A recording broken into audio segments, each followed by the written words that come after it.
Since his death, Lee's sister and his fiancée have become closer. Karla and Sarah share a loss, but they also share a resentment. They feel Lee died because of a lack of resources in the army. I've been very, very angry about it. You know, it seems to have been glossed over, and oh yeah, well obviously since this has happened we've had to step up security, and it's obviously going to make people angry. If your brother had been blown up, you'd be angry. While he was in Iraq, Lee messaged Karla, telling her he was concerned about the vehicle he had to drive.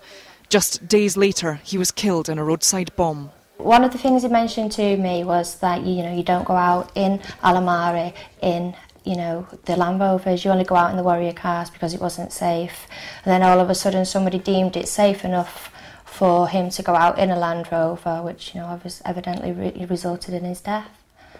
When you found out that he did die, how did you feel then? I've been told that if he was in a Warrior, he wouldn't be dead. So how would you feel about that? It was in May this year that 23-year-old Private Lee Ellis died in southern Iraq. He was in an armour-plated Land Rover like this one.